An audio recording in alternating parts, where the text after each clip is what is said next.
सब तो पहले मैं शुक्रिया अदा करना चाहूँगी एहसान साहब का, जिन्होंने एडा वड्डा माशाअल्लाह दुआ दा प्रोग्राम अरेंज किया।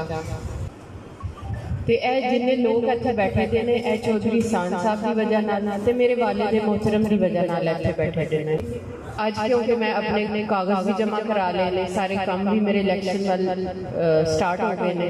मैं तुहाडे सारे भाइयों को अपील करांगी कि जो रिजल्ट साडा लास्ट टाइम रहा है उस तो बेहतर रिजल्ट जिहड़ा है मैं इस बारी तुहाडे तो एक्सपैक्ट करांगी, इस वास्ते कि यह तुहाडी भैन दा वोट है। हुण तुहाडी भैन खलोती दी है, हुण यह साडी इज्जत का भी मामला है कि असी यह शान मेरे वालिद नूं वापस करनी है। उन्हां दी अमानत है तो उन्हां नूं वापस होनी चाहिए।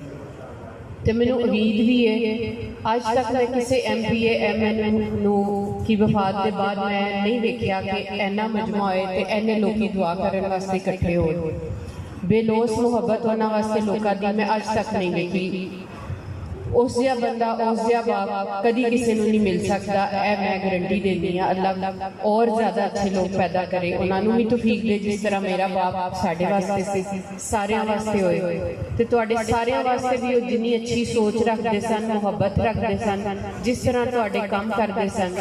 मेरिया तमाम भैणां आके आराम नाल बाएतमाद तरीके नाल उन्होंने अपने मसाइल दस दिंदियां सन। उस तरह अज भी मैं खड़ी हाँ उन्हों की जगह तो, मेरे कोई सीट होए ना होए वो हर काम मैं करांगी जिहड़ा वो करते सन। यह मेरा तुहाडे नाल वादा है।